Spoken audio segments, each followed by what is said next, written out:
and NIDDK and the American Diabetes Association. My lab conducts clinical trials for candidate drugs for treatment of diabetes floated by a number of pharmaceutical companies. And I do serve as a consultant for AstraZeneca, Merck, Novo Nordisk, and a number of other companies. Nothing I will communicate today would have any veneer or specter of any conflict. Everything will be on the book, on the mark, and evidence-based.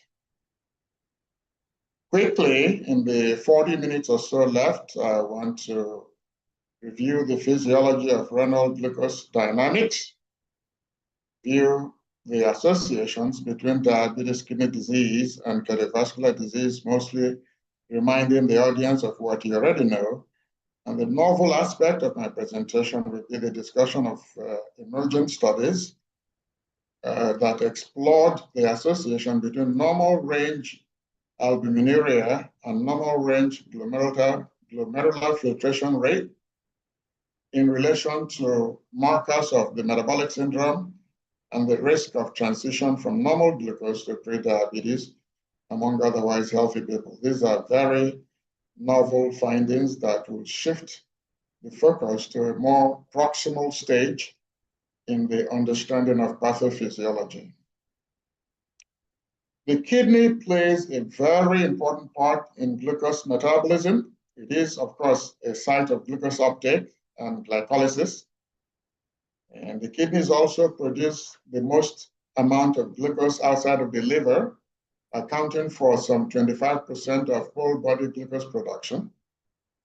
As you know, the kidney also filters about 180 grams of glucose through the glomerulus into the tubules, into the urine every day, not the urine, into the urinary filtrate, but then reabsorbs 99+% of the glucose back into the blood, such that healthy non-diabetic individuals have zero glucose in their urine at most times. The kidney is also the primary site for insulin clearance and degradation. And many clinicians in the audience will recall that when somebody has kidney failure and has diabetes, we're very careful which agents to use because short-acting insulin will become intermediate acting. NPH will become like long-acting because the kidneys are not alive to break down the insulin, so it lasts longer, posing a great risk for hypoglycemia if that fat is not taken into consideration. So let's drill down a little bit further into the kidney's role. The renal cortex contributes about 25% of total glucose output, gluconeogenesis, and the medulla is the site for glucose uptake and oxidation. Interestingly, both the gluconeogenesis and glucose oxidation in the kidney are under the regulation by insulin. Insulin inhibits gluconeogenesis and promotes glucose oxidation in the kidney as it does in the liver. Insulin also upregulates SGLT receptors to facilitate the reabsorption of filtered glucose back into the systemic circulation. In terms of the obverse of the discussion, metabolic dysfunction, metabolic signaling within the kidney has been linked to phenomena such as glomerular hypertrophy, mesangial hypertrophy, growth and fibrosis, tissue remodeling, all of which can lead to kidney dysfunction. So, for example, there is abundant literature that hyperinsulinemia and insulin resistance promotes glomerular hyperfiltration, which, if prolonged and protracted, will lead to Hellenization of the tubules, which augurs poorly for kidney health. There's also insulin-induced increased vascular permeability that orchestrates itself at the level of the kidney. So metabolic dysfunction can affect kidney health. Kidney function can affect metabolic health. The medulla is equipped with all of the enzymic apparatus for breaking down glucose through Krebs cycle. And on the left half of the screen, you will see some of those glycolytic enzymes listed. And the renal cortex is the site of glucose synthesis production in the liver, sorry, in the kidney, and the enzymes that do that in the liver are also expressed in the kidney. That's why the liver and the kidneys together account for 100% of glucose production in the body. So pyruvate kinase, PepCK, which stands for phosphoenol pyruvate carboxy kinase, are important for the terminal stages of ligating triosis into 1-hexose, which is a 6-carbon molecule that represents glucose. All of that takes place in the kidney. There is an interesting study that I would like to share with you, which was the quantitation of the actual glucose produced by the kidney. And this work, elegant work from Jack Gerish's lab from the University of Rochester, admitted healthy volunteers into the Clinical Research Center and conducted what we call balanced studies, so isotopic dilution, treated glucose infusion with blood collection for measurement of isotope dilution as a strategy for quantitating how much glucose is coming out from the kidney. We do the same for the liver. So they would admit these individuals early in the morning, cannulate the peripheral veins, and then actually find a catheter through the groin to go up to the renal vein so that you can have arteriovenous differences to calculate uptake and release. At some point in the experiment, after the fasting basal studies, epinephrine would be infused to measure induced glucose kinetics, in other words, stimulated glucose kinetics. The epinephrine was infused at a rate that would quadruple typical physiological plasma levels of epinephrine so that you can see maximum response to stimulated conditions. Here are the results. These balanced studies using isotope dilution techniques confirmed that renal glucose output accounts for, in this particular situation, 27.8% of systemic glucose appearance, so even slightly more than the conventional target of 25%. The amount of glucose taken up by the kidney also amounted about 20%, giving a net balance of about 5 to 7% that exoduses into the systemic circulation. So the kidney is a major site of production and consumption of glucose. Under stimulated conditions, though, something interesting happens. And the graphs to the right demonstrate this. So you see the top graph is the overall glucose kinetics, the middle is the renal component, and the bottom one is the liver component. Under stimulation by epinephrine, towards the end of the steady state, around 120 minutes to 180 minutes of this experiment, whereas hepatic glucose production in the top dark line is plummeting, the kidneys have taken over the baton. They are the primary site of sustained glucose production under epinephrine stimulation. The next very cool experiment I want to share with you is one that takes brave souls to really carry out. As you all know, liver transplantation is the only strategy for people with end-stage liver cirrhosis, liver failure, hepatic encephalopathy.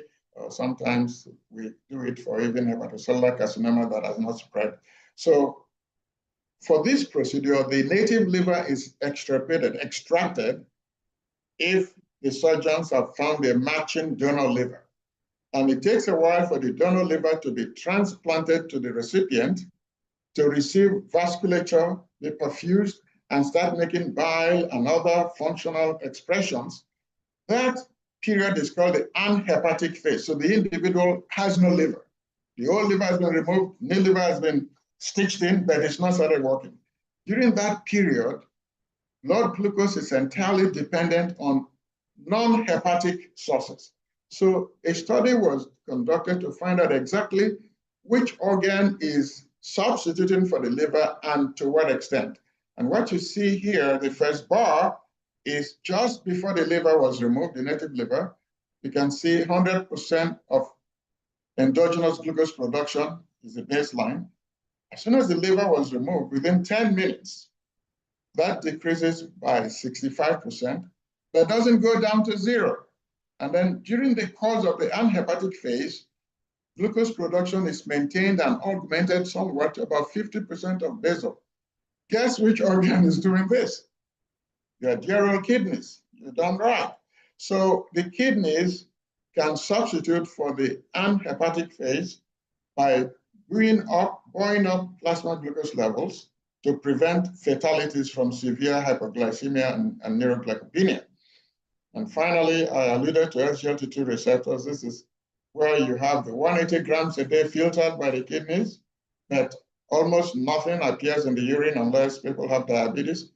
The reabsorption is via specialized receptors, sodium glucose co-transporters, type 1 and type 2, and insulin upregulates these receptors, and people with pre-diabetes and diabetes reabsorb more glucose from the filtered urine than people with healthy kidneys, in part because of maladaptive upregulation of SGLT receptors. And the evidence for that came from the laboratory of Professor Ramoun. And here you can see the gray boxes, gray rectangles are controls, and the orange bars are type 2 diabetes individuals. These receptors are shed in the urine and can be harvested from the urine. And when the experiments were conducted, first set of bars, SGLT2 receptors are 3 to 4 times greater in people with type 2 diabetes compared to controls, and GLUT4 and other markers also were upregulated in diabetes. So now that we've quickly wrapped up the physiology of kidney glucose dynamics, let's remind ourselves about the toxic interaction between kidney dysfunction, diabetes, and cardiovascular disease. Hyperglycemia translates to tissue damage through 4 distinct toxic pathways: the aldose reductase or polyol pathway, the advanced glycosylation end product and age-RAGE pathway, protein kinase C pathway, and the glucosamine, or also known as the glucosamine pathway. Of all of these pathways, reactive oxygen species, ROS, can intercalate and activate them in non-glycemic mechanisms. And the combination of oxidative stress and hyperglycemia, in fact, signifies a conflagration, a quantitative exponential inflammation of the toxic pathways. Now, of all of these toxic pathways, the protein kinase C pathway, which is mediated by accumulation of glucose in the cell, conversion of the glucose to diacylglycerol, which activates the beta and delta isoforms of protein kinase C, can signal downstream to activate very toxic, deleterious pathways, including downregulation of NOS, endothelial nitric oxide, which is a vasodilator, upregulation of endothelin, which is a vasoconstrictor, upregulation of VEGF, which is also a vascular permeability signal, increased TGF-beta, which is fibrogenic, increased NF-kappa B, which is the master switch for the inflammatory family, so pro-inflammatory, and reactive oxygen species. So hyperglycemia signaling through protein kinase C best integrates both the microvascular and the macrovascular complications that we've come to associate with diabetes. Now, so kidney disease, or diabetic nephropathy, is classified among the microvascular complications. Cardiovascular disease, stroke, and peripheral vascular disease represent the macrovascular diseases, and CKD in the presence of diabetes leads to exponential increase in cardiovascular risk and decreased survival. A typical individual, age 36, who has kidney failure and is on dialysis has less than 12 years to live. So you can see the mortality is more than 50% annually on dialysis without kidney transplantation. Cardiovascular mortality itself is 10 to 20 times higher when people have arrived at dialysis from kidney failure. And I do know we practice in Nigeria in an environment where kidney health is suboptimal, and even dialysis therapy is not widely available, let alone transplantation. But this is a real public health problem. Heart failure is another association of kidney failure and cardiovascular disease with kind of tripartite, mutually reinforcing toxic signals. This study looked at 10-year mortality in people with 3 conditions. Diabetes, first, no diabetes as a control, then diabetes alone, kidney disease alone, or a combination of diabetes and kidney disease. In the interest of time, I just entrain your eyes to the areas boxed by the red boxes. In the top part, you will see that all-cause mortality rate in people without diabetes over 10 years was 7% in this study, 11% if people had diabetes, 17% if there was kidney disease alone, and 31% if there was a combination of diabetes and kidney disease. The sum being higher than the individual parts. So this is synergistic toxicity. Now for cardiovascular mortality, you see the same trend. 3.4% 10-year mortality if no diabetes, 6.7 or 9.9 if you had diabetes alone or kidney disease alone, and nearly 20% if the two are combined. So we've reminded ourselves about how toxic these conditions are: kidney failure, hyperglycemia of diabetes, and cardiovascular disease. Now, let's look at the emerging data. As you all know, kidney disease is classified, or kidney health is classified by the KDIGO criteria using either the eGFR, where normal is circled here in red as greater than 90 mils per minute per 1.73 meters squared of body surface area, or albuminuria, which is conventionally expressed as the urinary albumin to creatinine ratio. And again, normal is signified by values less than 30 milligrams per gram. So what I asked in the studies that I'll be sharing with you momentarily is that when you look at the normal values for glomerular filtration rate or albuminuria, you will notice that they are measured on a continuous scale. Greater than 90 could be 91 to 120, 130, 140.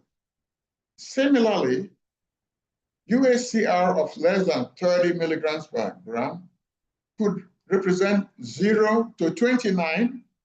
So this spread in the normal values interested me, and I asked the question, do normal range UACR or eGFR values indicate any correlation, association, or relationship whatsoever with cardiometabolic measures such as insulin sensitivity, waist circumference, inflammation, cholesterol, lipid values, blood pressure, etc.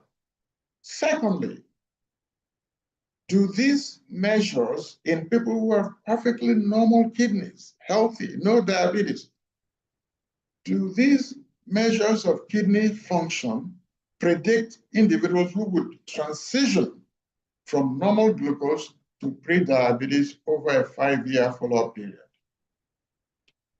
The participants in this study were recruited from an ongoing POP-ABC study, which some of you may have read about.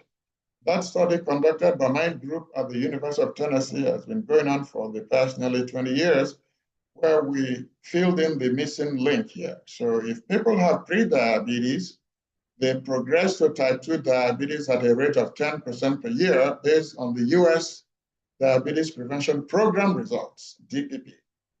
However, the rate at which normal people born with normal glucose initially transitioned to the pre-diabetes state was never known until we started the POP-ABC study. That study enrolled African Americans and Caucasians with biological parents who have diabetes, that these participants must join with normal fasting glucose and normal 2-hour oral glucose tolerance values, and then be assessed every 3 months for 5 years to see whether they remain normal as to their glucose profile, or they have developed pre-diabetes as indicated by impaired fasting glucose, impaired glucose tolerance, or a combination of IFG and IGT, or in fact, type 2 diabetes, which could occur over a 5-year period.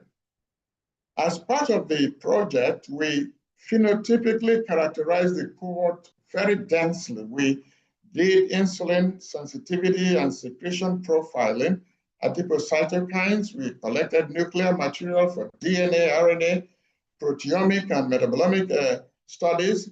We did body composition, etc. And part of what we collected was the measures of kidney function.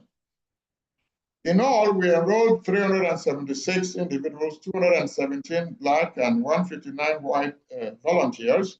Mean age was about 44 years, and they were predominantly female, about 2/3 female. And you can see that fasting glucose and 2-hour glucose were all within the normal range in these participants. After 5 years, about 30% of the folks developed pre-diabetes, and the annualized rate came to about 11.2% per year.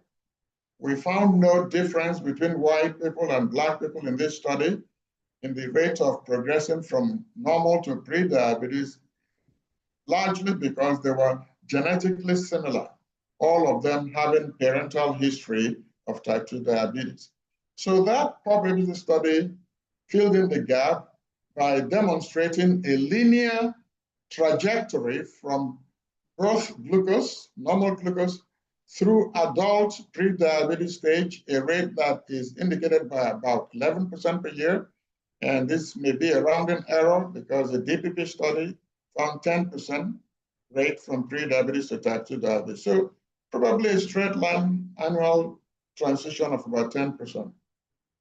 Now, when we looked at the urinary albumin to creatinine ratio at enrollment in this healthy cohort at the time they joined the study, and attempted to correlate them with various markers of cardiometabolic health, certain things stood out. And I give kudos to my assistants who helped with this work. Natasha Russian, who is now an OBGYN specialist. Matt Everett is starting his residency at Duke University. And our own Peace Chiamaka Asuzu was with me for 2.5, 3 years and has moved on to the University of Alabama now. Notice that this group that had urinary albumin creatinine measured at baseline had perfectly normal. Normal is less than 30. Their mean was 6.6. So there's really no hint of nephropathy here. The range was similar for white people and Black people in the study.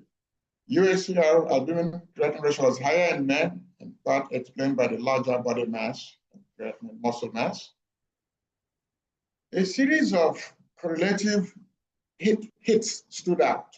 First was the waist circumference, which was significantly associated with urinary albumin creatinine ratio in European Americans. HDL cholesterol significantly associated in all participants, as was adiponectin and also insulin sensitivity.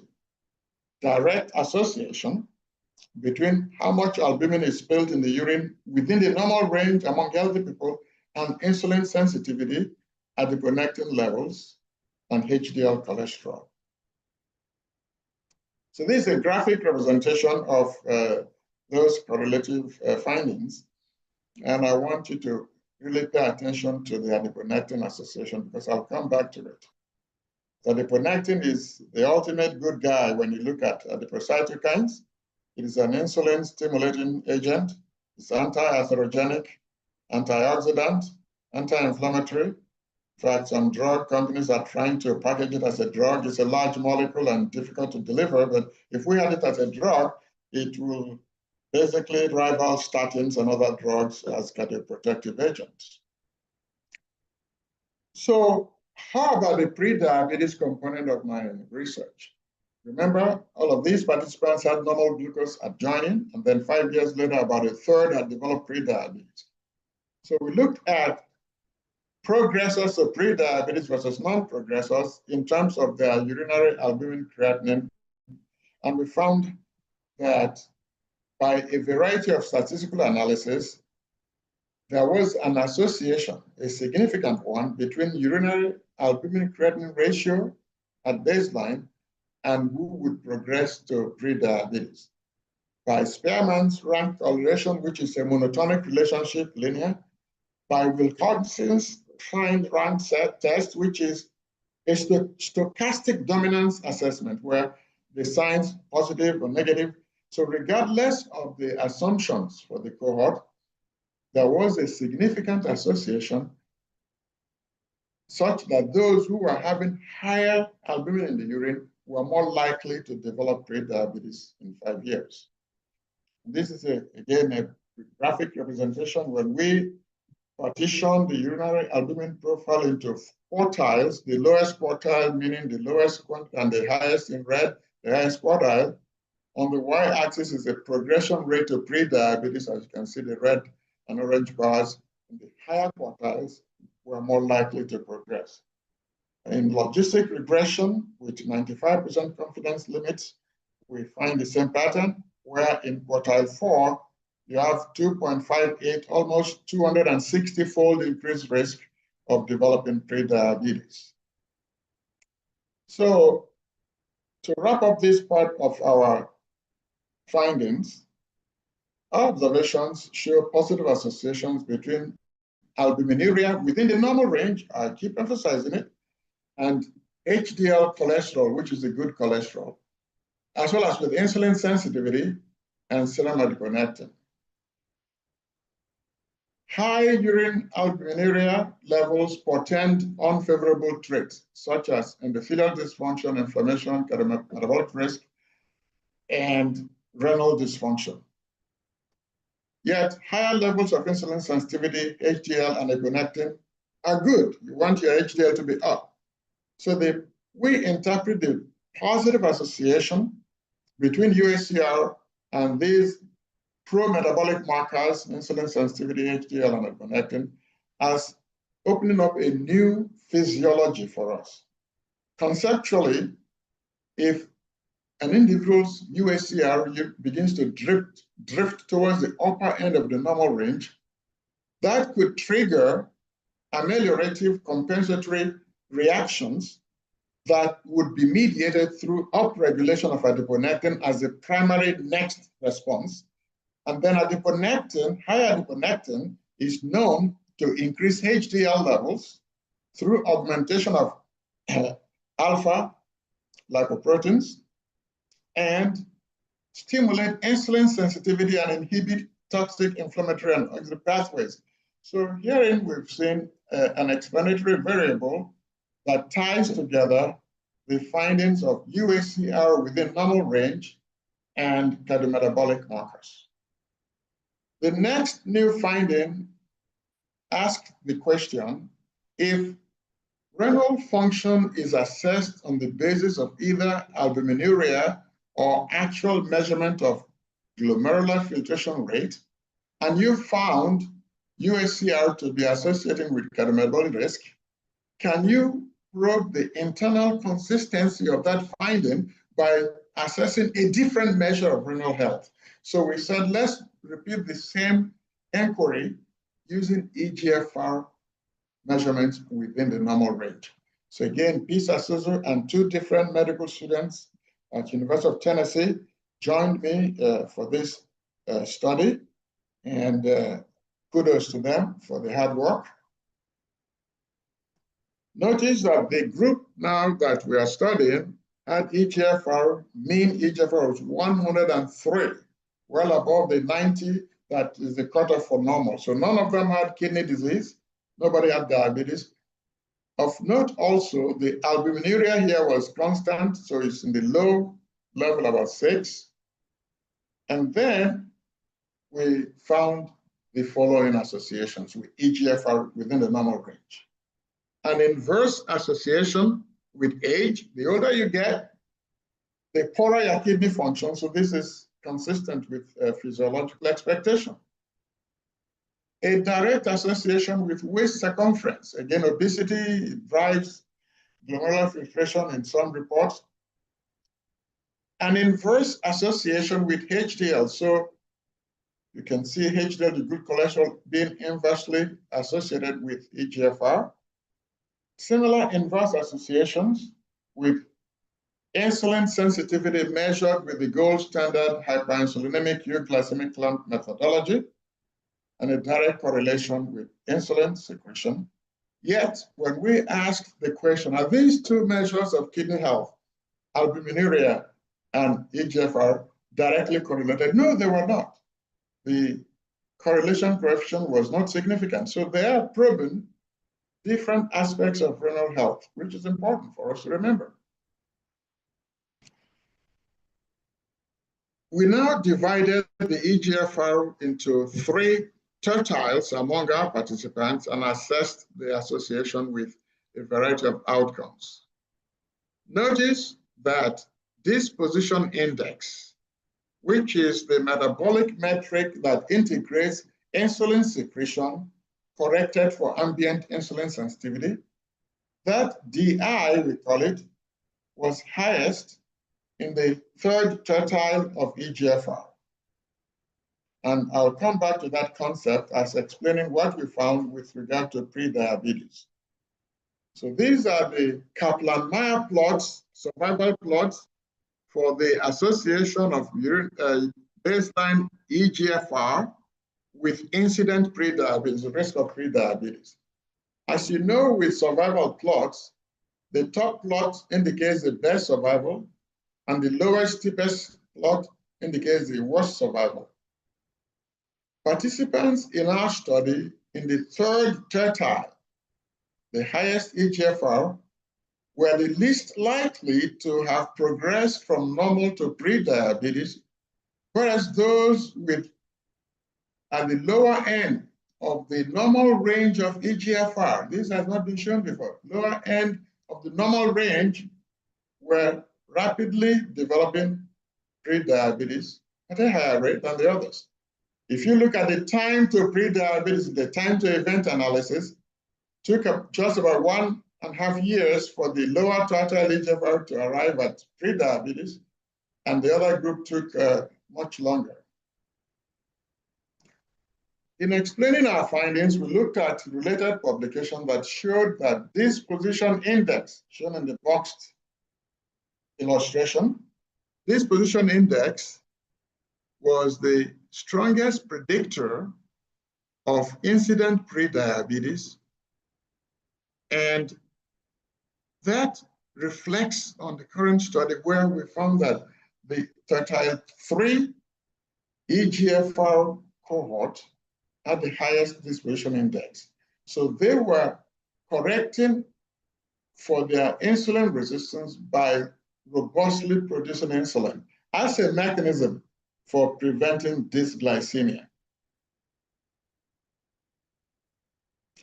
So to wrap up this part and to finally conclude, most studies that measure glomerular filtration rate or albuminuria focus on the higher end of the pathological spectrum to show an association with diabetic nephropathy, with cardiovascular disease, etc.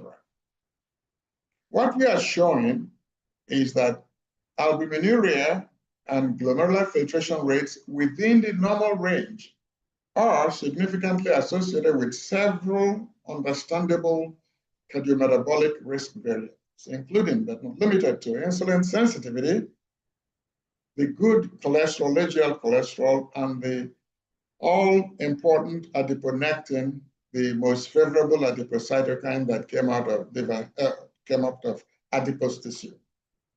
And our findings were conducted in otherwise healthy subjects tracked over time for incident events. We believe that given the numerous genetic, behavioral, and biochemical risk factors that push people away from normal glucose regulation to dysglycemia, our ability to show an independent association between urine albumin levels within the normal range and GFR within normal range, with incident pre-diabetes and cardiometabolic risk factors, is a novel finding, and it's actually remarkable. These findings suggest that the eGFR and albuminuria values that return to our desk after we order them from the lab that are in the normal range, that those numbers mean something, and they are not always entirely benign. Indeed, some previous studies have now linked UACR levels within the normal range with the risk of hypertension and coronary artery disease, and even mortality in the general population, studies from Asia that I have seen. So these are some of those kindred studies. For eGFR, 2 reports from Wang et al. Associating eGFR rate and incident pre-diabetes in a secondary analysis, post-hoc analysis, unlike our direct study. Then Dr. Tu et al. Associated eGFR with the likelihood of reversal from pre-diabetes to normoglycemia. So that would be a very significant corroboration of our findings, or an extension of our findings. For albuminuria, there are a number of reports that I've summarized here, or at least called here, and those are studies showing UACR within the normal range and the risk of developing hypertension or coronary artery disease or cardiovascular and non-cardiovascular mortality. So we have really shown that we probably should pay more attention to those numbers, and for better or for worse, as the data emerge and the findings become compelling, we might consider some kind of intervention.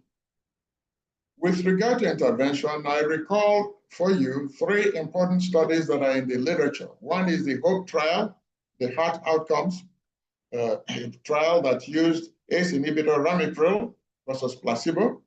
Then the ASCOT trial, the Anglo-Scandinavian cardiac outcome trial, used amlodipine and perindopril versus atenolol or thiazide. The perindopril was an ACE inhibitor. Right? Then thirdly, the Navigator trial, which is a natoglinide and valsartan study in people with impaired glucose tolerance. All 3 reported something that was buried in the results, the primary results, because that was not the primary pre-specified outcome. What did they bury? They looked at participants, thousands of participants in these studies. They looked at those who did not have diabetes at baseline. And then at the end of the study, they checked who had developed diabetes among those who did not have diabetes. They called it new onset diabetes. If an individual was randomized to the arm that contained an ACE inhibitor, the rate of new onset diabetes was decreased by approximately 14 to 30%. 30% in ASCOT, 30% in HOPE, and 14% in Navigator study. Perhaps the well-known effect of decreasing albuminuria due to ACE inhibitor action may have been a mechanism for preventing the diabetes in those individuals. In fact, a meta-analysis was conducted of a variety of antihypertensives, including the angiotensin receptor blockers or ACE inhibitors and calcium channel blockers, beta blockers, or diuretics, plotted against the likelihood of new onset diabetes. And lo and behold, only the angiotensin blocking molecules, ARBs, and ACE inhibitors were to the left of the line of neutrality, meaning they were protective of incident diabetes.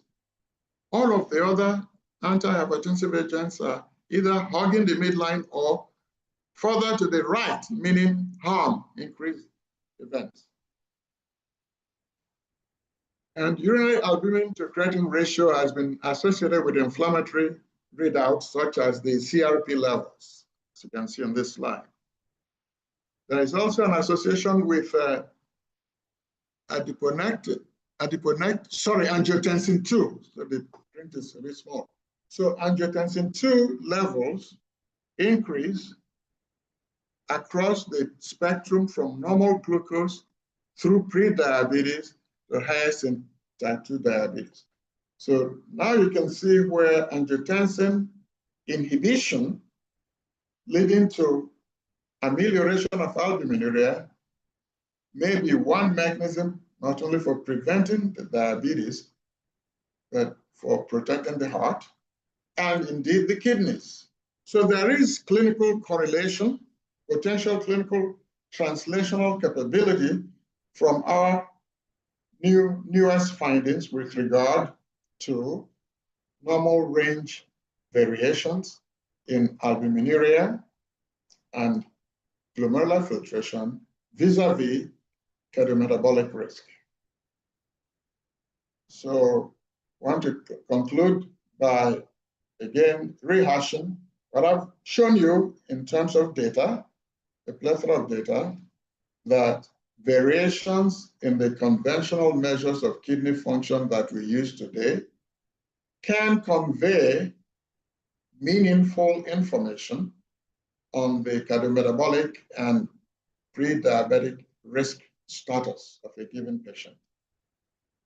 We've also demonstrated that our findings were consistent whether albumin or eGFR was used as a marker for kidney function, and therefore the findings are wholesome and internally consistent, speak the same language. Because UACR and eGFR, and I hope you recall that slide, were not significantly correlated, I believe each marker is probing a different pathway of renal health. And alterations in renal physiology, albeit subtle alterations, these data suggest, might play a significant role in the pathogenesis of metabolic dysfunction and glucose dyshomeostasis, leading to impaired glucose tolerance or prediabetes. And finally, this is the take-home message, but a futuristic aspirational conclusion, namely that interventions that decrease albuminuria, which have been demonstrated to decrease cardiovascular risk and prediabetes risk, eventually may have sufficient validation to be of consideration for high-end, upper-end, normal range individuals. And that is speculative on my part because we've not yet conducted intervention studies, but the data really are looking very promising. With that, I want to thank the funders of my research. Multi-million dollars have been received, pumped into my laboratory, operations from the National Institute of Health, National Institute of Diabetes, Digestive and Kidney Diseases, from the American Diabetes Association, and local support from the state of Tennessee in a line item funding for the Clinical Research Center, which I direct.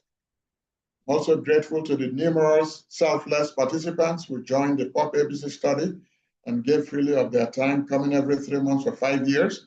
And we've been funded to continue following the cohort for into the future, and many of these have come back to rejoin the continuation study. These are the workers that garnered the data that I put into those 9 slides and presented to you. And I salute them. So many people have worked in my group, too numerous to list individually. Interestingly, many have been from Nigeria, West Africa. Many have been African Americans, so my lab has been a little bit of a magnet for diversity in science and scientific research. Thank you very much for your kind attention. And if your schedules permit, I'll be happy to address questions, if any. Again, thank you.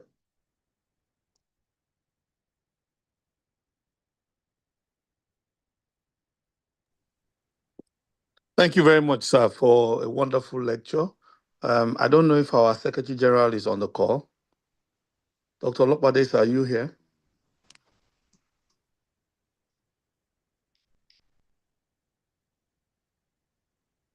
Okay, I don't know if he's here, so I'll go on.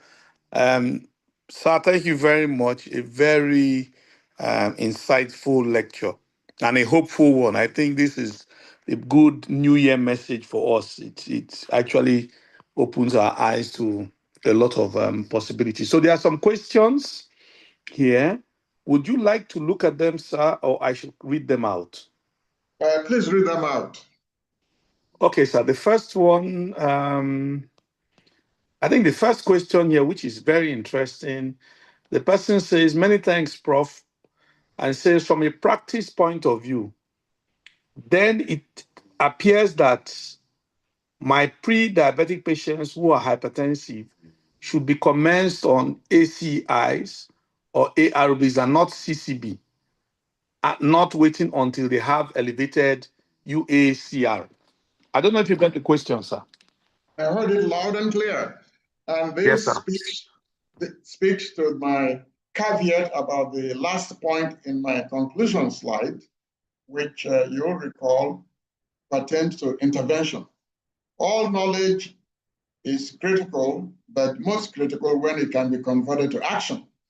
And the question posed by this astute colleague can be answered in two ways. First and foremost, if an individual has hypertension with or without pre-diabetes or diabetes, we are leaning toward preferential use of angiotensin inhibitors to protect the kidneys, protect cardiovascular system, and some instances even cerebrovascular health. When that individual also has pre-diabetes and hypertension, I would rule them in for treatment with ACE inhibitors or ARB for the hypertension. And then you have the secondary benefit of proteinuria reduction. Now, the questioner was asking whether we should wait for the albumin to exceed the threshold to become pathological, or based on my lecture, we should just rule in a pre-diabetic individual with hypertension for eligibility to treat with angiotensin blocker. I would say you already have the rationale and justification to use ACE inhibitor for such an individual. If the proteinuria is on the higher end, the closer it is to the 30, the more enthusiastic I will be to rule them in for eligibility to use ACE inhibitor based on my finding of the continuous association between higher end albuminuria and pre-diabetes risk, as well as other cardiometabolic correlates. Yes, I would use the drug. If they have normotension, it becomes a difficult issue. In the States, most people, or the majority of people have insurance, and even poor people have Medicaid, older people have Medicare. So I would say most people are insured. And the insurance companies push back when you try to prescribe a drug for a condition that is not FDA approved. So if somebody has no hypertension, doesn't have diabetes, and you measure albumin, and it is now, based on my lecture, within the normal range, but it's now higher end normal range, you say, Dr. Professor Dagojak's lecture makes me think that this individual would benefit from this inhibitor. And theoretically, they could. In fact, practically, they could. But in terms of standards of care and current practice, the companies that would pay for the drug, the managed care companies, would deny, they would refuse pre-approval to pay for the drug, and the patient would be out of pocket for that drug. So there are scenarios where it would be premature to use the information today to start treating people with no hypertension, no diabetes, and albuminuria in the high end. Future developments could flip that and make it easier to decide. In other words, studies we are planning right now in which you take the upper half, people with albuminuria 15 to 30 within normal range, and now write a protocol get FDA approval, get IRB ethics board approval to now treat them with an intervention and pre-specify outcomes.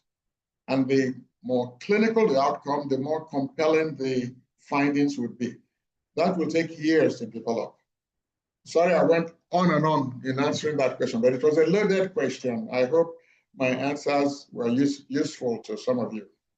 Yes, sir. I think they were very, very, very useful. There are some other comments here. One says, this is from Dr. Abe Hectogomba. Dr. Abe Hectogomba, I know, practices in the UK. And he says that the logistic challenge is that in the UK, routinely serum electrolyte and creatinine is repeated after 2 weeks once an ACI or ARB are commenced, or you have a dose change upwards. But he believes that this may be a bit challenging in sub-Saharan Africa, especially Nigeria. So I think he's trying to say about monitoring of using EUC. Yes, it's a socioeconomic limitations in sub-Saharan Africa weigh heavily against practicing standards of care. I agree with the doctor, but let not the excellent be an enemy of the good. So we don't have excellent resources and facilities, but we may have good or modest facilities, and we can practice in an adaptable manner based on the environment. Albuminuria should not break the bank. Measurement of albuminuria, we may not be able to repeat it very frequently, and nor should we. If you profile your patient at baseline and the albumin excretion has been quantified, then you can make a clinically informed decision as to their risk level and whether they would benefit from angiotensin inhibiting therapy.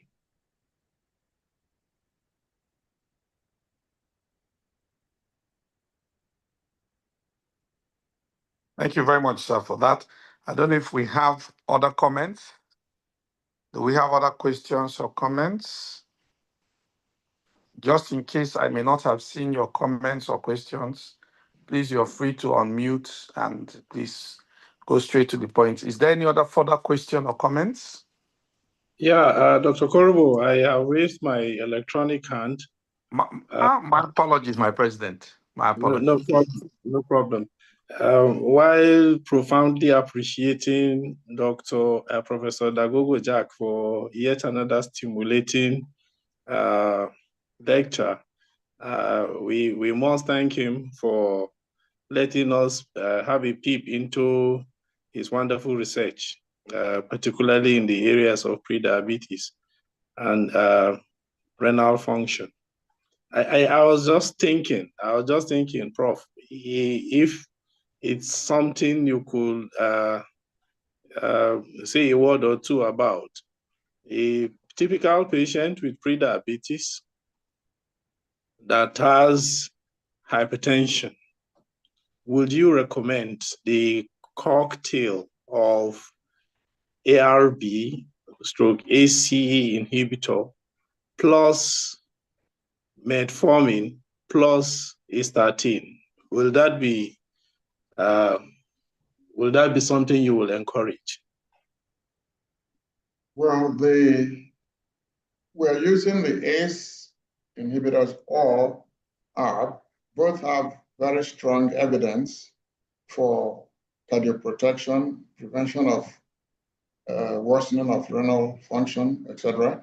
Some might have acute hyperkalemia, a pump in creatinine following alterations of the afferent and efferent glomerular, but then it tends to settle down. I wouldn't use the combination of ACE and ARB. It's seldom necessary. Metformin is always useful. The American Diabetes Association 2026 Standards of Care Guidelines recommend metformin in people with prediabetes who have done very good faith effort at diet and exercise and weight loss for at least 6 months, whose blood glucose levels are still testing in the pre-diabetes range. Metformin has a role also in women with a history of gestational diabetes would then are found to have pre-diabetes, they respond very well to metformin. Metformin tends to be less effective as a diabetes prevention intervention in people who are lean with BMI less than 30 range. And it is also less effective in older individuals. So I never advocate a single approach. So your use of the term cocktail was interesting. So we use a cocktail of interventions, beginning with lifestyle modification, diet, exercise. The exercise prescription stipulates 30 minutes, 5 days or more a week, so 150 minutes a week of moderate intensity physical activity. The dietary intervention specifies caloric restriction, reducing about 500 calories per day through sensible adjustments to breakfast, lunch, or dinner, selective depletion of saturated fat, and simple carbohydrates replaced with complex carbs, dietary fiber augmentation, reduction in salt intake, and then increase in water-based fruits and vegetables. And then statins, for primary prevention, there is abundant evidence. 4S trials, the simvastatin 4S trial, and many others, the CURVES trial. You still will need to get some baseline to profile so that you can set a target. If individual has diabetes and it's over age 40, most clinicians will not hesitate to prescribe a statin drug. They have other cardiovascular risk factors, including hypertension, diabetes, hyperuricemia, age older than 60, and many other family history of premature coronary disease or sudden death in a parent or first-degree relative. All of those are trigger points for low threshold for instituting statin therapy. So yes, you're spot on in terms of comprehensive risk management in this individual. Thank you very much, sir. Thank you very much. Not to hang on for too long, to allow others to make their comments and questions. Prof, I thought it's an opportunity for you to make a comment or two concerning the concept of diabetes remission, diabetes reversal, particularly in the setting of pre-diabetes. It's something that's quite topical, and I'm sure you have a lot of information on that. Are we at a time now that when our patients ask us the frank question, doctor, this diabetes that has just been diagnosed, will I be cured or will it remit? I don't know what your comments will be. Oh yes, I'm very conversant with remission and reversal. I'm actually doing studies and we have data in my department back in Tennessee. Type 1 diabetes currently is not reversible by non-surgical intervention. The surgical intervention is islet cell transplantation, and it will be cured. They'll be insulin independent at least for 18 months to 2 years. It's a risk of relapse through rejection or failure of the transplanted islet cells. But that's only 5% of diabetes. 95% of diabetes is type 2 diabetes.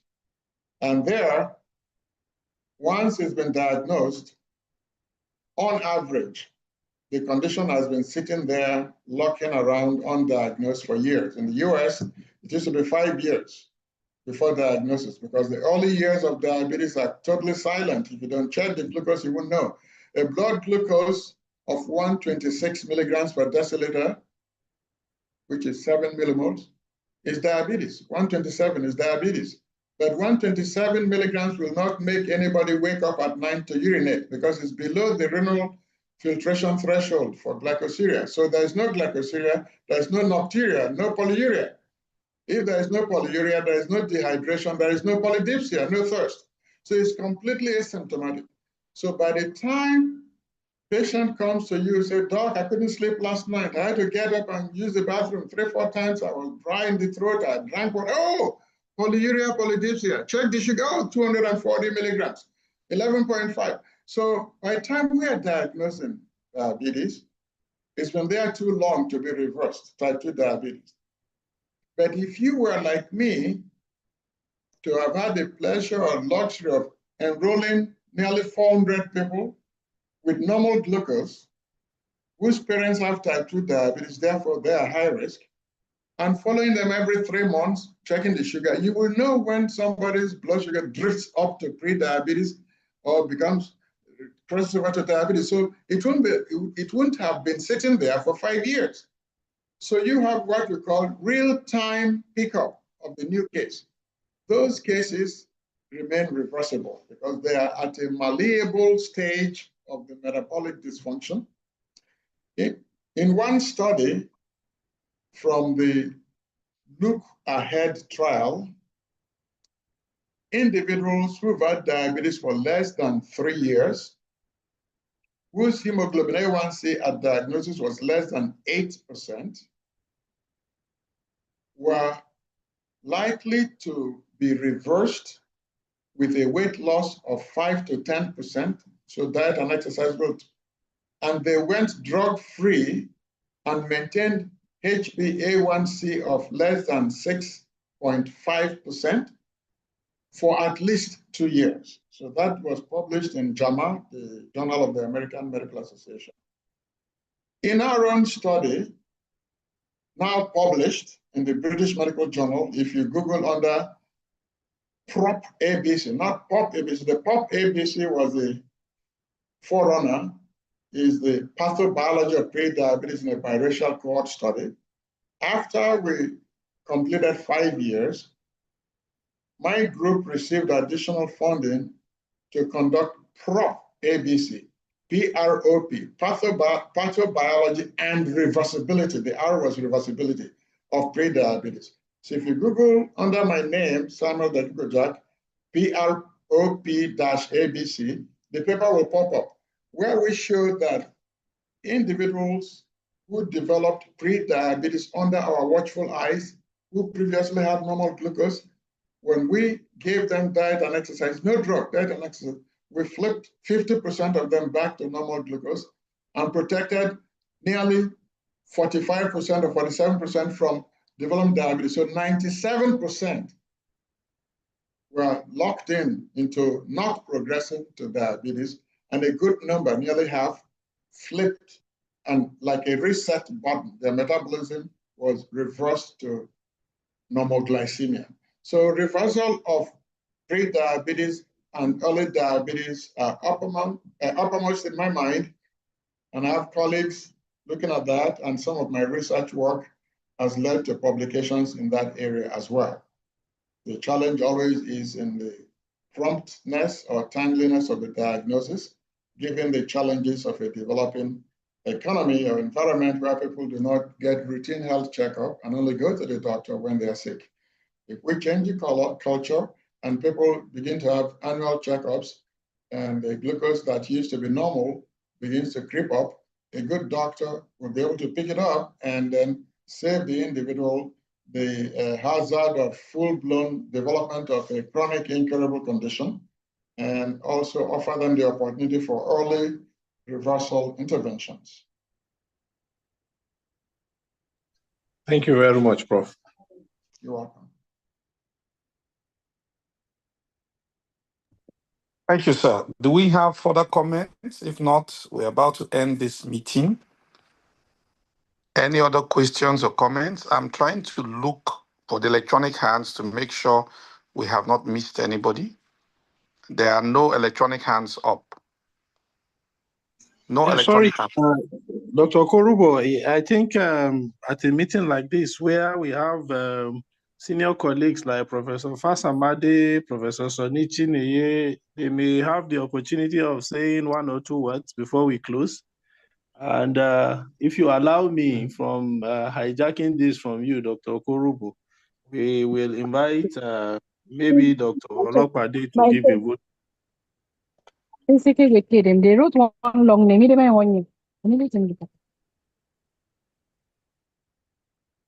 My president, please go ahead, sir. So, Professor Fasamade, you are on the call. Can you just say a few words? I know you. Thank you very, very much. Yes, Professor Oloko, our dear president, and we thank the VP, Professor Korubo. Prof. Lagugu Jack, I thank you for a wonderfully executed lecture, and you have taken us from the late 90s into the 20s, and you have shown us a lot of studies that quite a number of us have forgotten about. And I think what you have also said has also highlighted and reminded us of the ticking clock hypothesis that by the time you're actually diagnosing diabetes, you're already too far behind in order to catch it. It's already a moving target and it's gone far ahead of you. And what you have also said here is that normal is not always normal, or there are shades of normal that we should look into, and we shouldn't just be happy and say, well, thank God my HbA1c is normal, I don't have proteinuria, my EGFR is normal, my UACR is normal, but we should actually subclassify our patients within the normal range. And that is quite intuitive, and that is very, very interesting for us to do, because very often we just look at the big numbers and we let them losing an opportunity to start something, to stop complications before they actually start. So I thank you again for reminding us of this, and I hope that the younger colleagues on the call will take this as a clarion call. You have seen how research goes from the bench and from the laboratories into the consulting rooms. And I think these are studies that we can try to replicate or try to see if we can do something similar, even within our limited resources. And the beauty of it is that Professor Sam Dagogo Jack, he started most of this research with just some of them with observations, some of them with minimal interventions. And the DPP was something that could have been done even in Nigeria, even as far back at the same time it was done in the US. So this is a wake-up call to all of us who are in what people regard as resource-poor countries or resource-limited countries, to actually not give up the hope that good research can still take place even within tough environments. So Prof. Lagogo Jack, thank you for always being with us. Thank you for moving closely with us and for mentoring many of us. And for people like me that have known you for about 3-4 decades, I thank you for being a role model for us to follow. Thank you. God bless you.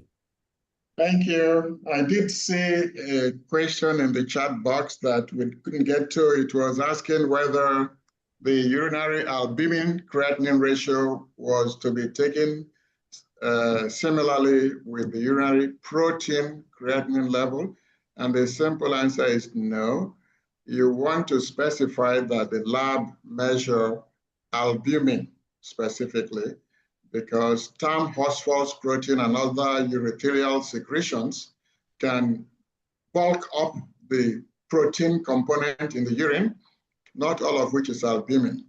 We want to measure albumin, which is the one about 60,000 Daltons molecular size that is filtered by the glomerulus under cross-transglomerular pressure due to the dynamic differences between the pressure in the afferent arteriole supplying the glomerulus and the efferent arteriole, and the transglomerular pressure forces diapedesis or filtration of albumin, which is the reliable marker of renal, glomerular, and some level even tubular health.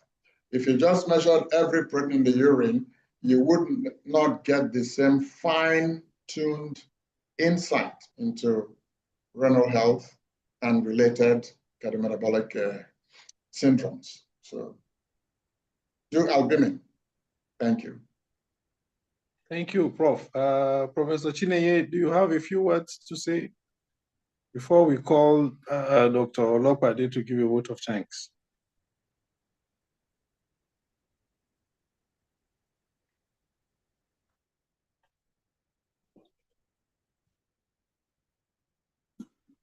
Okay, Professor Chineye, if you are not there,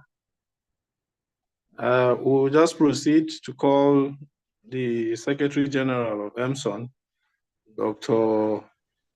Olopade, to go ahead and give a vote of thanks. Okay.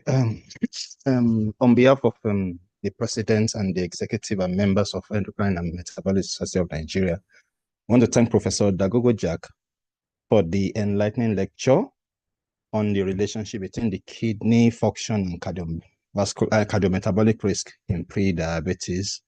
I want to appreciate your expertise and clarity on the light you shed on this critical topic and the time you've also sacrificed in giving these lectures to us. I want to appreciate your contribution to this field, which is invaluable to every one of us. And we're privileged to always have you with us and sharing your knowledge with us. Thank you for this. But we want to thank you for inspiring us in making sure that we learn and also learn about the prevention and management of cardiovascular risk and the new insights you've also shared. I want to say thank you for this opportunity. I also want to thank every members of Endocrine Society, even despite the short notice. Thank you for finding time to join this meeting and to say thank you. And let us have a lovely day and a happy new year to every one of us. Thank you, my colleagues. It was a pleasure interacting with you today. Look forward to doing more of this as the year unfolds. Happy New Year, stay healthy, and remain productive. Thank you very much, Prof. Dr. Korubo, can you close the meeting? Thank you very much, my president.